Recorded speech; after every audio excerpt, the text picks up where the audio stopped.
अस्सलाम वालेकुम। आज हम डिस्कस करने लगे हैं बहुत ही इंपॉर्टेंट चार्ट फार्माकोलॉजी का, जो कि है फिगर 4.9 में। इसके बाद हम डिस्कस करेंगे इस लेक्चर को, देन हमारा चैप्टर एंड हो जाएगा। ठीक है, यानी कि आज हम डिस्कस कर रहे हैं second last lecture of this chapter. ठीक है, तो इसमें क्या कहा जा रहा है, summary of actions of some cholinergic agonist CNS central nervous system. ठीक है, आप जानते होंगे बेसिकली हम पढ़ते हुए आ रहे हैं। देखिए कोलिनर्जिक एगोनिस्ट क्या है। कोलिनर्जिक एगोनिस्ट का मतलब वो ड्रग्स, वो दवाइयाँ जो कि हमारे पैरासिम्पैथेटिक सिस्टम को एक्टिवेट करती हैं। क्या करती हैं? एक्टिवेट करती हैं, यानी कि क्या करती हैं। इन शॉर्ट अगर हम बात करें, ये एसिटाइल कोलिन के असरात को, के इफेक्ट को क्या करती है, एसिटाइल कोलिन के असरात को मिमिक करती है। मिमिक का मतलब क्या होता है? कॉपी करना। अब अगर इस टेबल में देखें तो आपको 9 मेजर ड्रग्स दिख लेंगे। हम इनको अलग अलग लेक्चर में डिस्कस कर चुके हैं डिटेल में, लेकिन हम यहाँ पर जो पॉइंट्स लिखे हुए हैं उनको भी देख लेंगे, ताकि आपका कोई भी कॉन्सेप्ट ऐसा ना हो जो कि रह जाए। ठीक है, और कुछ इंपॉर्टेंट डाउट्स को भी डिस्कस कर लेंगे जो कि हर बच्चे के जहन में आ सकते हैं। अब पहली ड्रग हमारे पास लिखी हुई है बिथानिकोल। बिथानिकोल को हम डायरेक्ट एक्टिंग मस्करानिक एजेंट भी कहते हैं, यानी कि ये क्या करती है, मस्करानिक रिसेप्टर पे जाके खुद लगती है। ठीक है, इसलिए हम क्या कहते हैं, डायरेक्ट एक्टिंग मस्करानिक एजेंट भी कहते हैं इसको। ठीक है, अच्छा, इसमें पहला पॉइंट लिखा हुआ है use in the treatment of urinary retention. Urinary retention का मतलब क्या होता है कि यूरिन का क्या हो जाना, रुक जाना। ठीक है, ये रास्ते में रुक जाना, यूरिन का निकल ना पाना बाहर बॉडी से। ये मसला होता कब है? अक्सर होता है पोस्ट ऑपरेटिव में, यानी कि सर्जरी के बाद होता है, या फिर किसी की स्पाइनल कॉर्ड इंजरी हुई, ठीक है, तो उसके बाद होता है। बिथानिकोल क्या करेगा, ब्लैडर के जो डिट्रेसर मसल होते हैं, क्या करेगा, वहाँ पर क्या करेगा, उनको वहाँ पर लगेगा, रिसेप्टर्स होते हैं मस्कुलानिक, वहाँ पर जाके खुद लगेगा मस्कुलानिक सेंटर पर, और इससे क्या हो जाएगा, हमारे पास जो डिट्रेसर मसल होंगे वो क्या होंगे, कॉन्स्ट्रिक्ट होंगे। जब वो कॉन्स्ट्रिक्ट हो गए तो इंटरनल स्फिंक्टर क्या होगा, रिलैक्स होगा, जिसकी वजह से ये कॉन्स्ट्रिक्ट हो रहा है, ये रिलैक्स हो रहा है, तो क्या होगा, यूरिन आराम से बाहर निकल जाएगा। ठीक है, यूरिन क्या हो जाएगा, ईजिली बॉडी से पास आउट हो जाएगा। सेकंड इंपॉर्टेंट पॉइंट लिखा है बाइंड प्रेफरेंशियली एट मस्कुलानिक रिसेप्टर। इसका मतलब क्या होगा, एक प्रेफरेंशियली का मतलब होता है कि किसी भी जगह को ज़्यादा पसंद करना, यानी कि हमारे जिस समय हम जानते हैं कोलिनर्जिक रिसेप्टर दो तरह के, एक है मस्कुलानिक, एक है निकोटिनिक। तो बिथानिकोल हमारे पास जो है वो निकोटिनिक जो रिसेप्टर है उन पे क्या करिए, उन पे एज़ कम्पेयर टू मस्कुलानिक बहुत ही कम असर डाल रही है। ज़्यादा जो उसका असर होता है वो होता है M3 मस्कुलानिक रिसेप्टर पर। किस पे होता है? M3 मस्कुलानिक receptor. ठीक है, यानी कि जो M3 हमारे पास एक तो हो गया ब्लैडर पर, जो बेसिकली M3 रिसेप्टर जो कि हमारे पास GI ट्रैक पर है, जैसे कि हम बात करें इंटेस्टाइन पर, ब्लैडर पर। ठीक है, तो यहाँ पर इसका असर ज़्यादा होता है बिथानिकोल ड्रग का। इसीलिए इस ड्रग का बहुत इंपॉर्टेंट फ़ायदा है कि ये निकोटिनिक साइड इफेक्ट नहीं देती, यानी कि मसल ट्विचिंग, मसल पैरालाइज वगैरह ऐसे नहीं होते अगर आप नॉर्मल डोज यूज़ करें तो। लेकिन अगर डोज को ओवर डोज कर लेंगे तो वही बात, ये सिलेक्टिविटी क्या हो जाएगी, ख़त्म हो जाएगी। ठीक है, ये नॉर्मल डोज की बात हो रही है कि ये मस्कुलानिक को क्या करती है, ज़्यादा अच्छे से बाइंड करती है इसके ऊपर। ठीक है, अब सेकंड हमारे पास जो ड्रग है हमारे पास वो है कार्बाकोल। ठीक है, कार्बाकोल को हम क्या बोलते हैं, direct acting muscarinic and nicotinic agent, यानी कि हमारे पास डायरेक्टली जाके खुद कहाँ लगती है, मस्कुलानिक और निकोटिनिक दोनों पे जाके लग सकती है। ठीक है, अब इसके बाद हमारे पास कार्बाकोल के फर्स्ट पॉइंट में देखें क्या लिखा है, produces miosis during ocular surgery. ठीक है, मायोसिस का मतलब क्या होता है, मायोसिस का मतलब होता है प्यूपल का साइज़ क्या हो जाना, छोटा हो जाना। ठीक है, होता कैसे है, कार्बाकोल क्या करेगा, जो आइरिस के स्फिंक्टर पिपिलरी मसल्स हैं जो कि पीपल के इर्द गिर्द होते हैं, उनको क्या करेगा, उनको कॉन्स्ट्रिक्ट करेगा, क्योंकि इन पर क्या लगे होते हैं, मस्कुलानिक रिसेप्टर। यहाँ पर आकर जब कार्बाकोल लगेगा तो क्या करेगा, इनको कॉन्स्ट्रिक्ट करेगा। जब ये कॉन्स्ट्रिक्ट होंगे तो हमारे पास क्या हो जाएगा, पीपल खुद ब खुद क्या हो जाएगा, कॉन्स्ट्रिक्ट हो जाएगा, यानी कि हम बोलते हैं मायोसिस। ठीक है, अब ओक्यूलर सर्जरी क्या होती है, देखिए ओक्यूलर सर्जरी बेसिकली इसमें मायोसिस क्यों ज़रूरी होता है। ठीक है, अगर पीपल सर्जरी के दौरान क्या रहे, डायलेट रहे, यानी कि हम इसको नहीं छेड़ें, इसको कॉन्स्ट्रिक्ट नहीं करें, यानी कि ये वैसे ही रहे, तो क्या होता है, हमारे पास जो आइरिस होते हैं वो आगे की तरफ फ्लोट कर सकता है। ठीक है, इससे सर्जिकल इंस्ट्रूमेंट वगैरह जो होते हैं उनसे आइरिस को इंजरी पहुंच सकती है, ज़ख्मी हो सकता है। तो मायोसिस होने से क्या हो गया, आइरिस जो है वो पेरिफेरल डायरेक्शन में खिंचकर बिल्कुल सेफ रहेगा, सेफ डिस्टेंस बना रहेगा। ठीक है, तो इससे इंजरी का खतरा नहीं होता। एंड सेकंड इंपॉर्टेंट चीज़ कि अगर हम बात करें, पीपल छोटा होने से जो आइरिस और लेंस के आपस में चिपकने का रिस्क होता है वो भी ख़त्म हो जाता है, क्योंकि कभी कभी ऐसा होता है कि बेसिकली पोस्ट ऑपरेटिव रिस्क होता है हमारे पास, कि जो लेंस है और हमारे पास जो आइरिस है आपस में टेम्परेरी चिपक जाते हैं, जिसको हम बोलते हैं सैनिकाई फॉर्मेशन। सर्जरी के बाद इंट्रा ऑक्यूलर प्रेशर, यानी कि जिसको हम बोलते हैं IOP, सडन बढ़ जाता है। ठीक, सडन क्या हो जाएगा, इंक्रीज जाता है। इसलिए भी क्या चाहिए होता है, इसलिए मायोसिस ज़रूरी होता है। देखिए इंट्रा ऑक्यूलर प्रेशर क्यों बढ़ता है सर्जरी के बाद, जहन में सवाल आ सकता है। ठीक है, तो उसका रीज़न होता है हमारे पास। क्या रीज़न है भाई, सर्जरी के दौरान क्या करते हैं, आई टिश्यूज़ को प्रोटेक्ट करने के लिए क्या करते हैं, एक लिक्विड, एक जेल होता है जिसको हम बोलते हैं OVD, ये डालते हैं आँखों में। ठीक है, अब एंड पर इसे वॉश भी करते हैं, लेकिन अगर इसके बिल्कुल थोड़े से ट्रेसेस रह भी गए, इसके निशानात, इसके ज़रे रह भी गए, तो क्या करेंगे, तो ये ट्रेबिकुलर जो मैश वर्क होता है हमारे पास, उसको क्या करते हैं, उसको ब्लॉक कर सकते हैं। ठीक है, तो इसलिए मायोसिस क्या आता है। ठीक है, आपको सोचें मायोसिस होगा हमारे पास हम जानते हैं कि ट्राबेकुलर मैश पर क्या हो जाएगा, उसके जो पोर्स हैं वो खिंच के सामने आ जाएंगे। ठीक है, तो एक और इंपॉर्टेंट चीज़ भी होती है हमारे पास कि सर्जरी के मैकेनिकल स्ट्रेस से क्या होता है, टेम्परेरी इन्फ्लेमेशन वगैरह होती है, इन्फ्लेमेटरी सेल्स होते हैं, प्रोटीन डेब्रिस होते हैं, कचरा होता है जो कि ड्रेनेज पाथवे को ब्लॉक कर सकता है, क्लॉग कर सकता है। ठीक है, तो एक ये वजह होगी, इसलिए मालिश करते हैं। और हमारे पास जो होता है नया आर्टिफिशियल लेंस अगर लगाया गया है और आयरस जो होता है टेम्परेरी तौर पर चिपक जाते हैं, बात की कि टेम्परेरी तौर पर चिपक जाता है। ठीक है, जिससे जो फ्लूइड है आगे की तरफ बढ़ नहीं पाएगा और पीछे क्या हो जाएगा, प्रेशर बिल्डअप होता रहेगा। ठीक है, तो इसका सोल्यूशन क्या होता है कि कार्बाकोल क्या करेगा, M3 रिसेप्टर पर लगेगा, एक्टिवेट करेगा, माइसिस करवाएगा। ठीक है, तो जो हमारे पास पीपल का छोटा होगा, ठीक है, ट्राबेकुलर मैश पर के जो पोर्स हैं वो स्ट्रेच आउट होकर सामने बिल्कुल इनके सामने आ जाएंगे। अब इसके बाद यहाँ पर लिखा हुआ है कि use topically to reduce intraocular pressure in open angle और narrow angle glaucoma particularly in patients who have become tolerant to pilocarpine. इसका मतलब क्या हो, देखें पहले पता होना चाहिए आपको कि ओपन एंगल ग्लोकोमा और नैरो एंगल ग्लोकोमा में क्या फ़र्क होता है। अगर हम बात करें ओपन एंगल ग्लोकोमा की, तो इसमें क्या होता है, जो मरीज़ होता है उसकी जो आँखें पानी होता है, एक्वियस ह्यूमर होता है। ठीक है, उसके जो निकलने का रास्ता है ट्राबेकुलर मैश करके वो खुला तो है, लेकिन ड्रेनेज सिस्टम में हल्की हल्की क्या है, ब्लॉकिंग हुई हुई है, हल्की हल्की क्लॉगिंग हुई हुई है, ब्लॉकिंग हुई है। तो प्रेशर जो है वो धीरे धीरे बिल्डअप हो रहा है, पता नहीं चल रहा है। ठीक है, मरीज़ को ग्लोकोमा है, ओपन एंगल ग्लोकोमा है, लेकिन ठीक है एकदम से प्रेशर बिल्डअप नहीं हो रहा है। लेकिन अगर हम बात करें नैरो एंगल ग्लोकोमा की, तो इसमें जो ब्लॉकिंग है वो मुकम्मल तौर से ब्लॉकिंग हो चुकी है। ठीक है, हमें फ़र्क पड़ा था इसका। ठीक है, तो ब्लॉकिंग इसमें हो चुकी है। ठीक है, इसमें प्रेशर धीरे धीरे नहीं बढ़ता बल्कि एकदम से बढ़ता है, और ये कंडीशन क्या होती है, इमरजेंसी। क्या होती है, इमरजेंसी। इसमें क्या करते हैं हम, ग्लोकोमा कार्बाकोल यूज़ करेंगे। कार्बाकोल क्या करेगा, हमारे पास सीरियन मसल को कॉन्स्ट्रिक्ट करवाएगा। सीरियन मसल जब कॉन्स्ट्रिक्ट होंगे हमारे पास, तो आखिरकार क्या होगा, जो ट्राबेकुलर मैश पर था उसके पोर्स क्या हो जाएंगे, बिल्कुल खुल के सामने आ जाएंगे, यानी कि पोर्स प्रोमिनेंट हो जाएंगे। इससे जो इंट्रा ऑक्यूलर प्रेशर बिल्डअप हुआ था, वो जो पानी था एक्वियस में, वो आराम से यहाँ से निकल जाएगा। ठीक है, अब यहाँ जहन में सवाल आ सकता है, हम जितने भी ड्रग्स पढ़ेंगे आगे उनमें अक्सर में दिखाई देगा आपको कि एक ग्लोकोमा के इलाज में यूज़ हो रहे हैं। ठीक है, तो जहन में सवाल आ सकता है कि आखिर इनमें से कौन सी ड्रग जो है वो ग्लोकोमा के लिए बहुत ही बेस्ट है। ठीक है, तो अगर हम कंपैरिजन करें तो सबसे बेस्ट में आती है पिलोकार्पिन। फर्स्ट में क्या आएगी, pilocarpine basically first choice for regular use है। ठीक है, क्योंकि ये मस्कुलैनिक रिसेप्टर पर डायरेक्टली काम करती है, मस्कुलैनिक पर सेलेक्टिव है।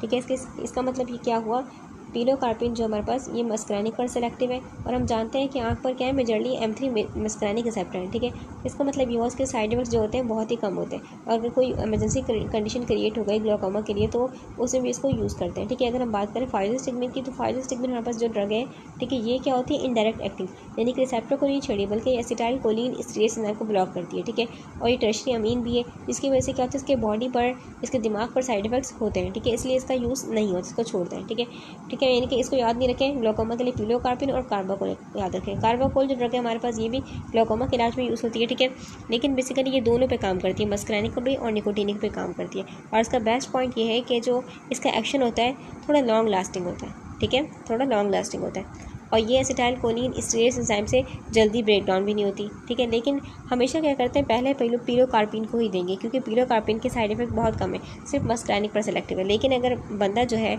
वो क्या हो गया, पिलोकार्पिन रेजिस्टेंट हो गया, यानी कि पिलोकार्पिन जो है वो काम नहीं कर रही, तो क्या करेंगे, तो कार्बाकोल बेस्ट ऑप्शन है, क्योंकि कार्बाकोल हमारे पास क्या है, वो दोनों पे काम करी, मस्कुलैनिक पे निकोटीनिक पे, यानी कि ज़्यादा पोटेंट है। ठीक है, अब जहन में सवाल आता है, भाई आँख पर हमने बात की मेजरली M3 मस्कुलैनिक सेक्टर में, आँख पर निकोटीनिक सेक्टर भी है क्या।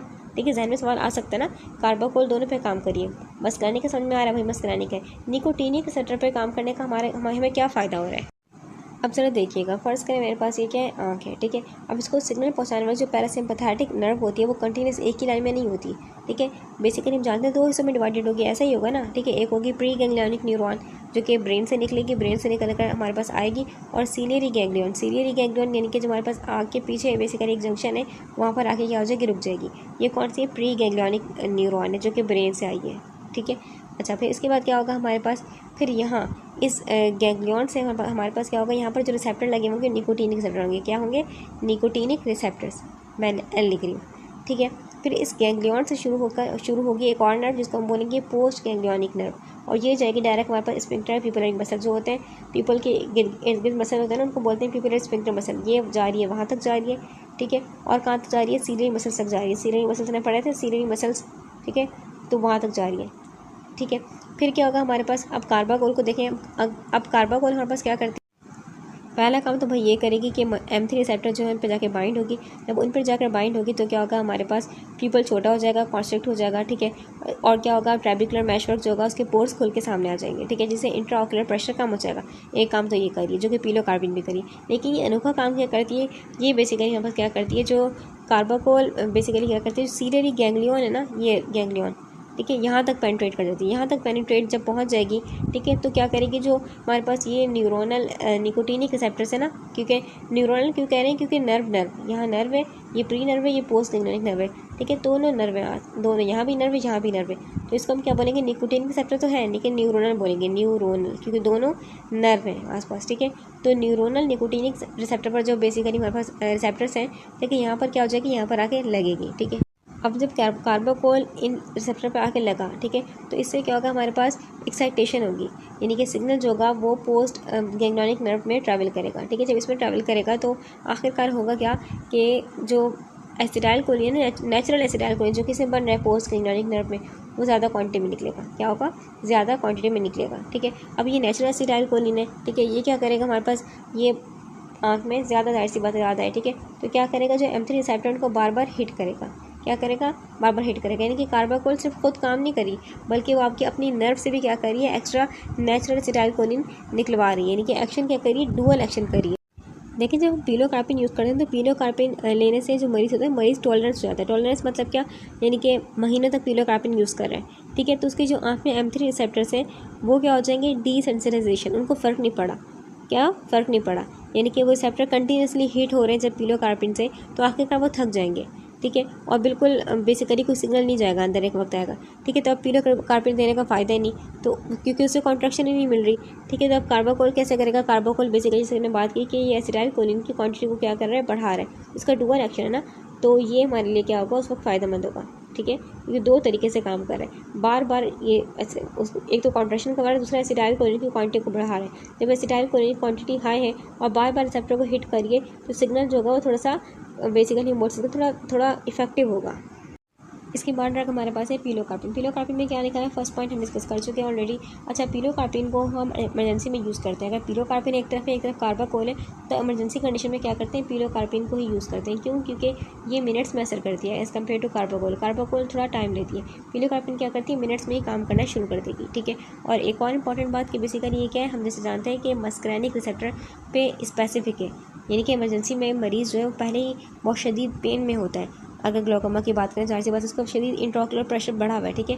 अब कार्बाकोल क्या करेगा, कार्बाकोल फ़ौरन जाके मस्करैनिक रिसेप्टर का क्या करता है, निकोटिनिक को भी क्या कर रहा है, अपर एक्टिवेट कर रहा है, जिससे जो इंटेंस सीरियम मसल कॉन्ट्रैक्ट हो रहे हैं, लेकिन बहुत शदीद तरीके से कॉन्ट्रैक्ट हो रहे हैं, जिससे जो आई पेन है वो और एक्सट्रीम हो जाएगा, ठीक है, और आँख में शदीद दर्द होगा, ठीक है। पिलोकार्पिन सिर्फ M3 पर काम करिए, इसलिए मरीज़ जो है इसको आसानी से टॉलरेट कर लेता है, लेकिन इसमें जो दर्द होता है शदीद होता है, क्योंकि इसमें जो कॉन्ट्रैक्शन होती है वो सिवियर होती है।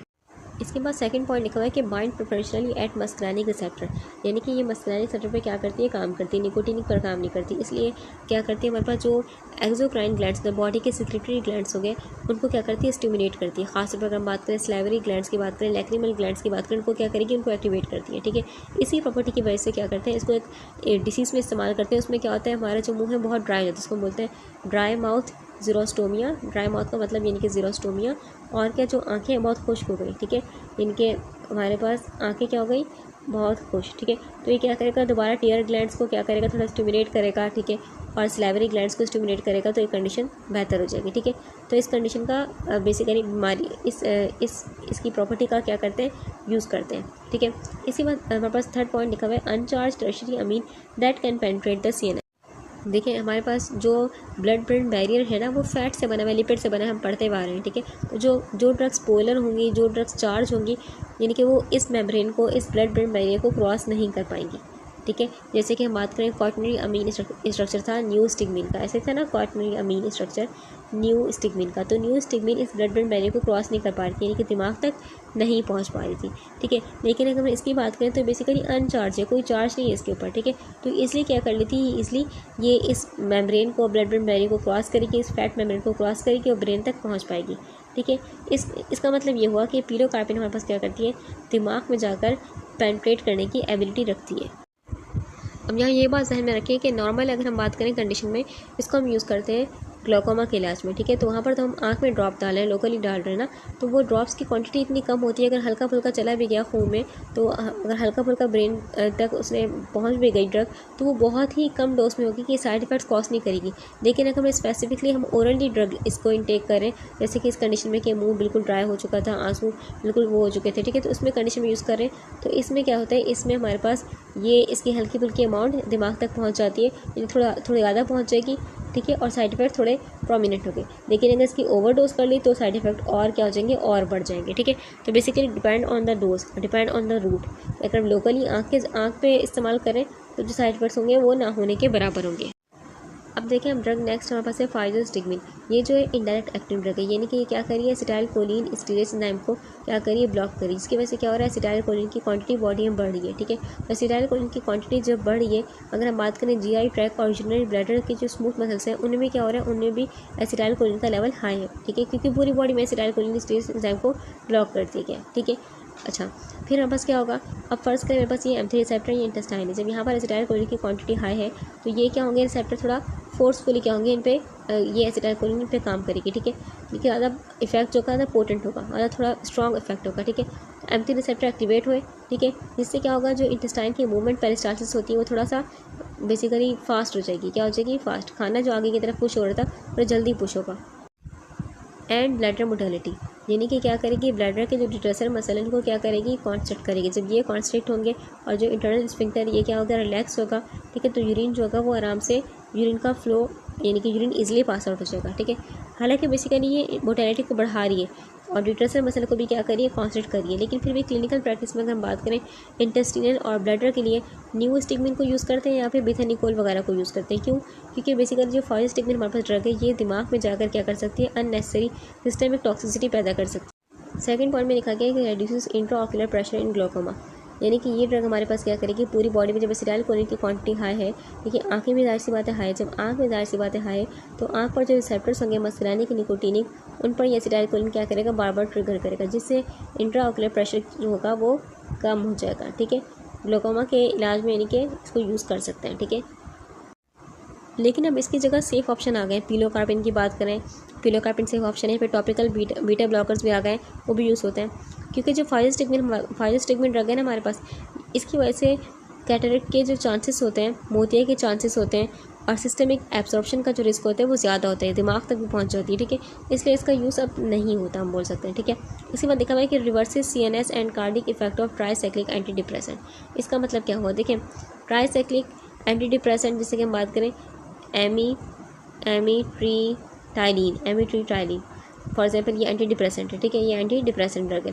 और जब इसकी ओवरडोज हो गई, ठीक है, तो बॉडी में क्या होता है, इनका बहुत ख़तरनाक इफेक्ट होता है, इसको हम बोलते हैं एंटी कोलिनर्जिक इफेक्ट, यानी कि ये बॉडी के सारे जो मस्कुलानिक रिसेप्टर हैं उनको ब्लॉक कर देती है, ठीक है।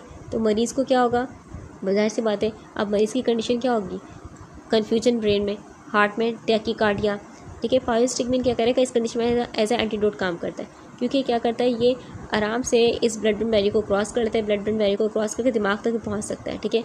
वहाँ पहुँचेगा, वहाँ क्या करेगा, एंजाइम को ब्लॉक कर देगा, जब एंजाइम को ब्लॉक करेगा तो एसिटाइल कोलिन की क्वांटिटी क्या हो जाएगी, हाई। जब एसिटाइल कोलिन की क्वांटिटी हाई हो गई तो एसिटाइल कोलिन क्या करेगी, इन ट्राईसाइक्लिक एंटी डिप्रेसेंट को रिसेप्टर से धक्का देगी मस्कुलानिक से, और जाके वहाँ पर जाके खुद लग जाएगी, ठीक है, और हार्ट रेट कंट्रोल हो जाएगा, ब्रेन भी सही हो जाएगा, ठीक है, यानी कि जो नॉर्मली हो रहा था वो फिर होने लग जाएगा, ठीक है। तो बेसिकली इसको एज ए एंटीडोट इस्तेमाल करते हैं, ये पॉइंट बहुत ही इंपॉर्टेंट है याद रखने के लिए, ठीक है। आगे लिखा हुआ है reverses CNS effect of atropine. इसका मतलब क्या, देखें एट्रोपिन हमारे पास जो होती है, एट्रोपिन एक प्योर कॉम्पिटिटिव एंटागोनिस्ट है, ठीक है, यानी कि क्या करती है, जो कि मस्कुलानिक रिसेप्टर को ब्लॉक करती है, सिर्फ मस्कुलानिक रिसेप्टर को क्या करती है, ब्लॉक करती है, वहाँ जाके बैठ जाती है, कोई काम नहीं करेगी, ठीक है, वहाँ जाके बैठ। एट्रोपिन पॉइजनिंग में मरीज़ की हालत कुछ ये होती है, dry as a bone, red as a beet, blind as a bat, mad as a hatter, यानी कि उसकी जल्द खुश्क होगी, उसका लाल रंग हो जाएगा, उसकी नज़र धुंधली हो जाएगी, और पागलपन वाली अजीब सी कैफियत होगी, ठीक है। तो फाइजोस्टिगमिन हमारे पास क्या है, एट्रोपिन पॉइजनिंग की स्पेसिफिक एंटीडोट है, क्योंकि एट्रोपिन दिमाग के अंदर जाके क्या करती है, दिमाग के अंदर वहाँ जाके जो मस्कुलानिक रिसेप्टर उनको ब्लॉक कर देगी। तो फाइजोस्टिगमिन यहाँ पर जाके क्या करेगी, एसिटाइलकोलिन स्टीरोसिन को ब्लॉक करेगी। एसिटाइलकोलिन की क्वांटिटी हाई होगी, एसिटाइलकोलिन की जब क्वांटिटी हाई होगी तो रिसेप्टर से क्या करेगी, एसिटाइलकोलिन आराम से इस एट्रोपिन को डिस्प्लेस करके यहाँ पर जाके खुद लग जाएगी, ठीक है। अगर हम बाकी बात करें, बाकी जो एंटी कोलिनेस्टेरेस ड्रग थी, हम बात करें न्यूस्टिगमिन की, हम बात करें पाइरिडोस्टिगमिन की, वो ब्रेन के अंदर इंटर नहीं हो पाती, ठीक है। अगर आपके पास ऑप्शन आए कि भाई एट्रोपिन की पॉइजनिंग में किसको यूज़ करेंगे, तो physostigmine is a correct option. Next drug हमारे पास है न्यूस्टिगमिन। न्यूस्टिगमिन हमारे पास जो ये दोनों पे काम करती है, मस्कुलानिक और निकोटिनिक दोनों पे काम करती है। ये भी हमारे पास क्या है, ये हमारे पास इनडायरेक्ट एक्टिंग है, यानी कि क्या करती है, एसिटाइलकोलिन स्टीरेस एंजाइम को ब्लॉक करती है। एसिटाइलकोलिन स्टीरेस एंजाइम ब्लॉक हुआ, एसिटाइलकोलिन की क्वांटिटी क्या हो गई, बॉडी में हाई हो गई, ठीक है। लेकिन इसका एक और इफेक्ट भी होता है कि ये क्या करती है, जो निकोटिनिक रिसेप्टर है उन पर जाके खुद भी लग सकती है, ठीक है। तो इसी डायरेक्ट एक्शन की वजह से और इनडायरेक्ट एक्शन की वजह से एसिटाइलकोलिन स्टीरेस एंजाइम को क्या करी, ब्लॉक करी ना। डायरेक्ट एक्शन और इनडायरेक्ट एक्शन की वजह से क्या होता है, इसका जो बेसिकली इफेक्ट होते हैं वो ज़्यादा पावरफुल होता है। अब न्यूस्टिगमिन के बारे में फर्स्ट पॉइंट क्या लिखा गया है, prevent post operative abdominal distension and urinary retention. इसका मतलब क्या हुआ, सर्जरी या एनेस्थीसिया के बाद क्या होता है, जो मरीज़ होता है, मरीज़ की बॉडी का जो पैरासिम्पैथेटिक नर्वस सिस्टम है वो टेम्पररी यानी कि कुछ वक्त के लिए डिप्रेस हो जाता है, ठीक है। तो सर्जरी के बाद जो इंटेस्टाइन होती है उनकी मूवमेंट नहीं हो रही होती, यानी कि जो पेरिस्टालसिस है वो क्या होती है, बंद जाती है, ठीक है। इससे जो उसका पेट फूलने लग जाएगा, गैस बन रही है, ठीक है, यूरिन पास आउट नहीं हो पा रहा। तो न्यूस्टिगमिन हमारे पास ड्रग क्या करती है, जो गट के स्मूथ मसल्स है ना, M3 मस्कुलानिक सेप्टा, उनको क्या करेगी, एक्टिवेट करेगी, जिससे पेरिस्टालसिस जो है दोबारा शुरू हो जाएगी और जो गैस वगैरह का मसला है हल हो जाएगा, ठीक है। इस तरीके से हम बात करें, ये जो एनेस्थीसिया के असर से ब्लैडर मसल वो कॉन्स्ट्रिक्ट नहीं हो पा रहे होते हैं, ठीक है, और मरीज़ यूरिन नहीं कर पा रहा, तो न्यूस्टिगमिन क्या करता है, जो M3 रिसेप्टर होते हैं, M3 रिसेप्टर डिट्रेसर मसल के ऊपर होते हैं, वहाँ पर जाके लगता है, जिससे क्या होता है, ये मसल्स कॉन्स्ट्रिक्ट होंगे और जो हमारे पास ये जो स्फिंक्टर है वो क्या होगा, रिलैक्स होगा, यूरिन जो होगा ईजिली पास आउट हो जाएगा। सेकंड पॉइंट लिखा है, use the treatment of myasthenia gravis. Myasthenia gravis जानते हैं हमारी कौन सी, माइसीनिया ग्रेविस में क्या होता है, जो एक ऑटो इम्यून डिसीज़ होती है। इसमें क्या होता है कि बॉडी में जो एंटीबॉडीज़ होती हैं, एंटीबॉडीज़ वो अपने ही स्केलेटल मसल के न्यूरोमस्कुलर जंक्शन पर काम कर रही होती है, ठीक है। यानी कि न्यूरोमस्कुलर जंक्शन पर जो निकोटिनिक रिसेप्टर है उनको क्या कर रही होती है, डिस्ट्रॉय कर रही होती है, उनको क्या कर रही है, डिस्ट्रॉय कर रही है, डैमेज कर रही है। यानी कि पेशेंट थोड़ा सा काम करके थक रहा है, उसके मसल्स में ताकत नहीं है, ठीक है, चबाने में बोलने में मुश्किल हो रही है। तो न्यूस्टिगमिन क्या करता है, ये एसिटाइलकोलिन स्टीरेस एंजाइम को तो ब्लॉक कर रहा है, एसिटाइलकोलिन का लेवल तो बढ़ा रहा है, साथ क्या करता है, साथ इसका एक और इफेक्ट था कि ये क्या करता है, निकोटिनिक रिसेप्टर पर जाके लगता है, जैसे बात की, ठीक है, यहाँ पर जाके लग जाएगा, ठीक है। यानी कि इसका इफेक्ट थोड़ा डबल हो जाएगा, जिसकी वजह से क्या होगा, हमारे पास जो मसल्स होंगे, मसल कॉन्ट्रैक्शन जो होगी वो थोड़ी बेहतर हो जाएगी और मरीज़ ये नॉर्मली हो जाएगा, नॉर्मल फील करेगा। थर्ड पॉइंट लिखा हुआ है कि use as an antidote for tubocurarine. Tubocurarine हमारे पास एक मसल रिलैक्सेंट है, सर्जरी के दौरान यूज़ करते हैं इसको, ठीक है। ज़रूरी नहीं है, ये कुछ और भी हमारे पास होती है नॉन डिपोलराइजिंग न्यूरोमस्कुलर ब्लॉकर, उनको यूज़ कर सकते हैं, ठीक है। फ़र्ज़ करें ये यूज़ की जा रही है, ठीक है।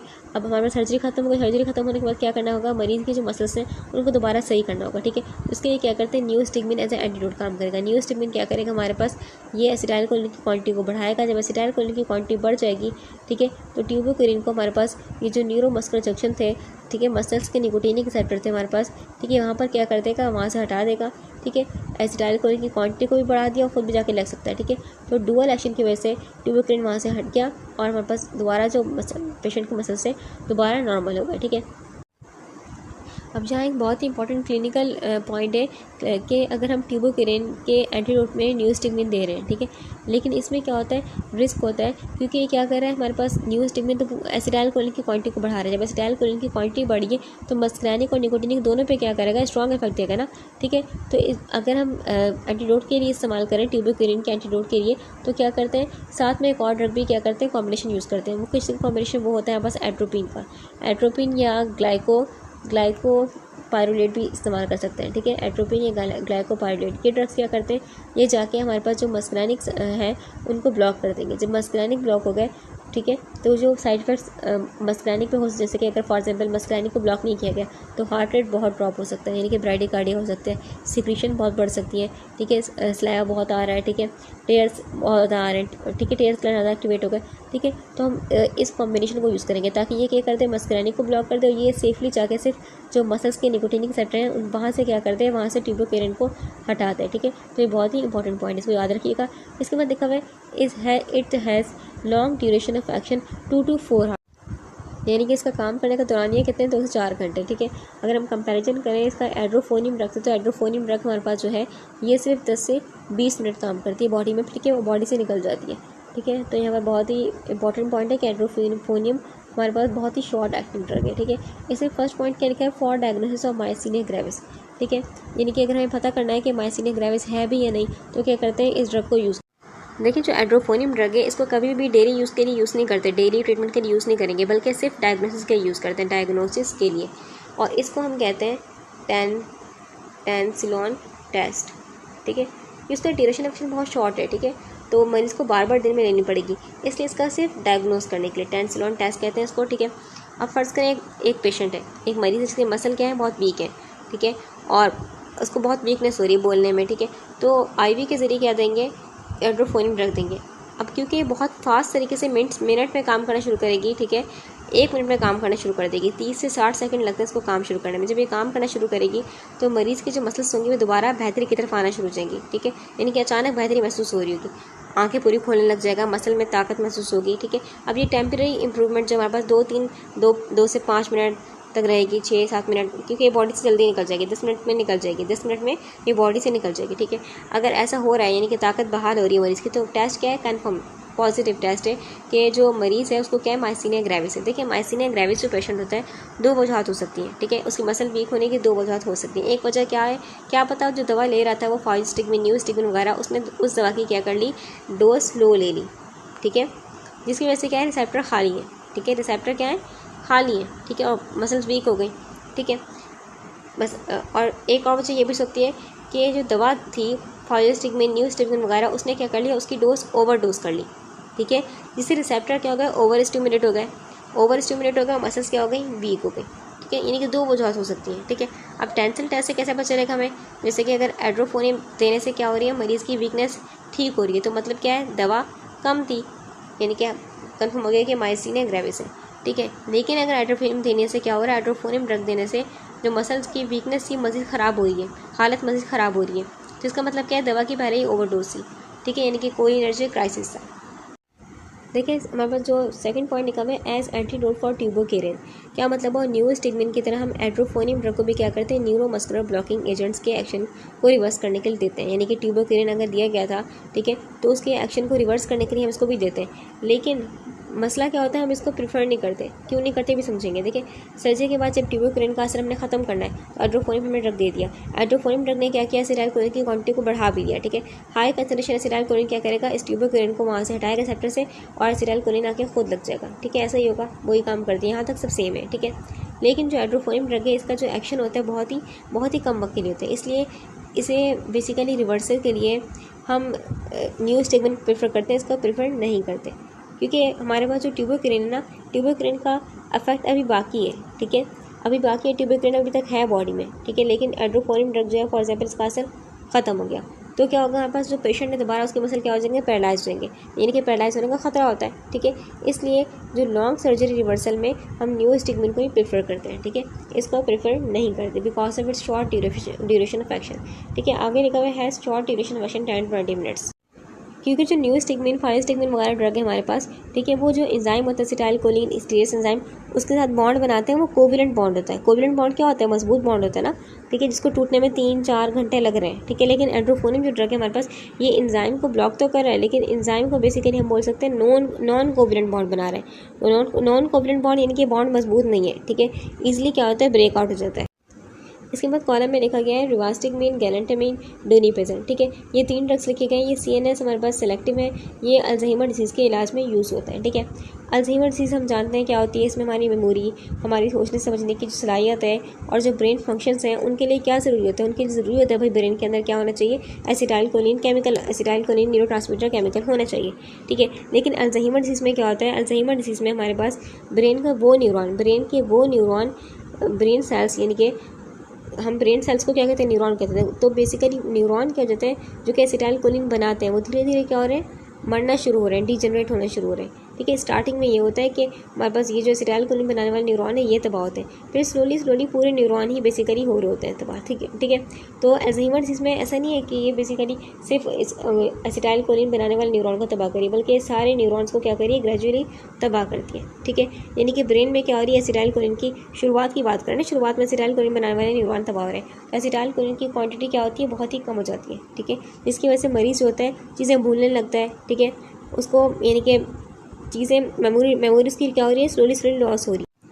देखिए, इन तीनों ड्रग्स को हम क्या कहते हैं, इन तीनों ड्रग्स को फर्स्ट लाइन ऑफ चॉइस कहते हैं, यानी कि सबसे पहली चॉइस होती है अल्जाइमर डिसीज़ के इलाज में, क्योंकि तीनों ड्रग क्या करती हैं, खास तौर से दिमाग में घुस सकती हैं, पेनिट्रेट कर सकती हैं। पेनिट्रेट करके क्या करती हैं, पेनिट्रेट करके ब्रेन के अंदर क्या करेंगे, एसिटाइलकोलिन स्टीरेज एंजाइम को ब्लॉक कर देंगी। जब एसिटाइलकोलिन स्टीरेज एंजाइम को ब्लॉक कर दिया तो जो एसिटाइलकोलिन भले ही थोड़ा बहुत बन रहा था, क्योंकि जो न्यूरॉन्स हैं वो स्लोली डिजनरेट हो रहे हैं। ठीक है, थोड़ा बहुत जो एसिटाइलकोलिन था, ठीक है, उसको क्या करेंगे, उसकी क्वांटिटी ऐसे बातें टूट नहीं रहा। ठीक है, उसकी क्वांटिटी क्या हो जाएगी, थोड़ी बढ़ जाएगी। ठीक है, जिससे क्या हो जाएगा, जो फंक्शंस हैं ब्रेन में थोड़ा बेहतरी की तरफ आ जाएंगे, यानी मेमोरी थोड़ी बेहतर हो रही है, इंप्रूव हो रही है। लेकिन ये प्रॉपर हल नहीं है, याद रखिएगा। ठीक है, अच्छा, मॉडेस्ट बेनिफिट का मतलब क्या होता है, मॉडेस्ट बेनिफिट का मतलब ये होता है कि ये ड्रग्स बीमारी को ख़त्म या क्योर नहीं करी, इलाज नहीं करी, यानी कि प्रॉपर इलाज नहीं है इसका, और ना ही जो मरे हुए ब्रेन सेल्स हैं उनको दोबारा हम जिंदा कर सकते हैं।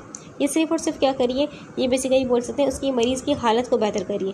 ये सिर्फ एसिटाइलकोलिन को क्या करिए, बचा के रखिए, एसिटाइलकोलिन स्टेशन को ब्लॉक करिए।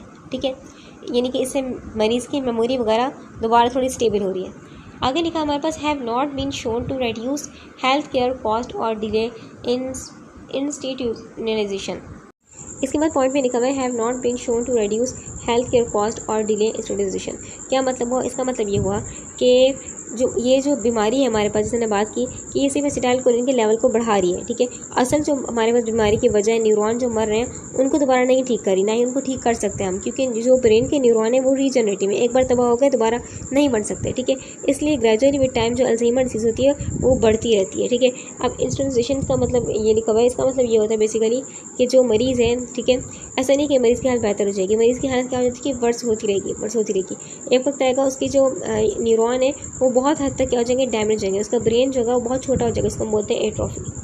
ठीक है, यानी कि कोई वो नहीं पड़ा, फ़र्क नहीं पड़ा। ठीक है, यानी कि एक वक्त आएगा उसको क्या करना पड़ेगा, उसको जो स्पेशल नर्सिंग होम केयर या फैसिलिटीज़ वगैरह जो होती हैं, ठीक है, उनमें एडमिट करवाना पड़ता है। ठीक है, यानी कि ये ड्रग थोड़े वक्त के लिए क्या करती हैं, मरीज़ की लाइफ क्वालिटी को सपोर्ट करती हैं। ठीक है, हमेशा के लिए इलाज नहीं है। आगे लिखा हुआ है, can be use with memantine and methyl D aspartate antagonist with moderate to severe disease. इसका मतलब क्या हुआ, देखिए, जब अल्जाइमर डिसीज़ हमारे पास मॉडरेट से सीवर स्टेज पहुंच गई, मॉडरेट स्टेज था, एक वक्त आया हल्के फुल्के न्यूरॉन डैमेज है, एक वक्त आया बिल्कुल शदीद हद तक डैमेज हो चुके हैं। ठीक है, तो क्या करते हैं, तो अकेली मेडिसिन काम नहीं आएगी, क्या करना पड़ेगा, कॉम्बिनेशन यूज़ करना पड़ेगा। तो इस ड्रग को साथ मिला के यूज़ करते हैं। क्यों भाई, इसको देखिए, अल्जाइमर डिसीज़ में जो ब्रेन होता है, ब्रेन के अंदर एक और केमिकल जिसे हम कहते हैं ग्लूटामेट वो क्या होता है, वो ज़रूरत से ज़्यादा क्या होता है, रिलीज़ हो रहा होता है। ठीक है, इसकी क्वांटिटी क्या है, इसकी हाई। ठीक है, तो हमारे पास जो ग्लूटामेट है ये ब्रेन के NMDA रिसेप्टर पर कंटिन्यूसली क्या करता है, कंटिन्यूसली लगा रहता है, जिससे ब्रेन के सेल्स के अंदर क्या हो जाएगा, कैल्शियम का फ्लड आएगा, कैल्शियम की अमाउंट ज़्यादा आएगी, और कैल्शियम का जब फ्लड आएगा तो न्यूरॉन डिस्ट्रॉय होने शुरू हो जाएंगे, यानी कि ग्लूटामेट एक्साइटोटॉक्सिसिटी। ठीक है, ग्लूटामेट की क्वांटिटी बहुत हाई। मिमांटिन ड्रग हमारे पास क्या करती है, मिमांटिन जो ड्रग है हमारे पास, ये क्या करेगी, इस NMDA रिसेप्टर को क्या कर देगी, वहाँ पर जाके ब्लॉक कर देगी, एंटागोनिस्ट वहाँ पर जाके क्या कर देगी, ब्लॉक कर देगी। यानी कि ग्लूटामेट आ रहा है, हमारे रिसेप्टर्स को खाली नहीं मिल रहा। ठीक है, जिससे न्यूरॉन जो होंगे वो मज़ीद डैमेज होने से बच जाएंगे। न्यूरॉन तो एक तो डैमेज हो ही रहे हैं, ऊपर से ये हरकत करके और डैमेज हो रहे थे, हमने क्या कर दिया, इस रस्ते को ही क्या कर दिया, ब्लॉक कर दिया। देखिए जो डोनी पजल थी, जो रिवास्टिकमीन थी, जो गैलेंटामाइन ड्रग थी हमारे पास, ये तो एसिटाइल कोलिन की क्वांटिटी को बढ़ा रहे हैं एसिटाइल कोलिन स्टीरेज एंजाइम को ब्लॉक करके। लेकिन जो इमांटिन ड्रग है इसमें फ़र्क है, ये एनएमडी रिसेप्टर एंटागोनिस्ट है, ठीक है। रिसेप्टर को क्या करिए, ब्लॉक करिए। दोनों मिलके काम करें, दोनों का कॉम्बिनेशन क्या करें, ये हमारे पास मॉडरेट टू सीवियर केसेस में ज़्यादा बेहतर रिजल्ट देता है, ठीक है। क्योंकि मरीज़ के न्यूरॉन वैसे भी क्या हो रहा है, स्लोली डीजनरेट है, तो इन दोनों को मिला के क्या करते हैं, यूज़ करते हैं, ठीक है। इसमें तो नेक्स्ट हमारे पास है इकोथायोफेट, ठीक है। इकोथायोफेट हमारे पास ये बेसिकली हम पढ़ चुके हैं, अभी पढ़ा था हमने लेक्चर में, use the treatment of open angle glaucoma. देखिए यहाँ पर इकोथायोफेट का यूज़ में लिखा हुआ है कि इसको हम यूज़ करते हैं ओपन एंगल ग्लोकोमा में, इसको नैरो एंगल ग्लोकोमा में यूज़ नहीं करते, क्योंकि नैरो एंगल ग्लोकोमा जो होता है एक इमरजेंसी कंडीशन होती है, इसमें इंट्राऑक्यूलर प्रेशर एकदम से बढ़ता है, ठीक है। इसलिए ज़रूरी होता है कि फ़ौरन से उस इंट्राऑक्यूलर प्रेशर को कम किया जाए। उसके लिए क्या यूज़ करते हैं, पिलोकार्पिन यूज़ करते हैं, ठीक है, पढ़ा था हमने अभी ऊपर, ठीक है। इकोथायोफेट हमारे पास जो है ये इमरजेंसी कंडीशन में यूज़ नहीं होती। अगर किसी को ओपन एंगल ग्लोकोमा यानी कि उसका जो इंट्राऑक्यूलर प्रेशर वो धीरे धीरे बढ़ रहा है, ठीक है, तो उसमें यूज़ करते हैं, क्योंकि इसका एक्शन जो है हमारे पास ड्यूरेशन ऑफ एक्शन बॉडी में रहने का दौरानिया 1 वीक है, अबाउट 1 वीक, यानी कि बहुत ही लंबे टाइम तक ये काम करती है इकोथायोफेट, ठीक है, पढ़ा भी था हमने, ठीक है। अच्छा अब आगे चलते हैं हमारे पास acetylcholine. Acetylcholine has no therapeutic use. अब खुद सोचें, एसिटाइल कोलिन हमारी बॉडी का नेचुरल न्यूरोट्रांसमीटर है, अगर इसको यूज़ करेंगे तो क्या है, तो हमारी बॉडी में इसको तोड़ने के लिए तो एंजाइम है एसिटाइल कोलिन स्टीरेज एंजाइम, वो फ्रैक्शंस ऑफ सेकंड में यानी कि सेकंड्स के भी कुछ हिस्से में क्या कर लेता है, इसको तोड़ लेता है, ठीक है। इसको कोई फ़ायदा है नहीं।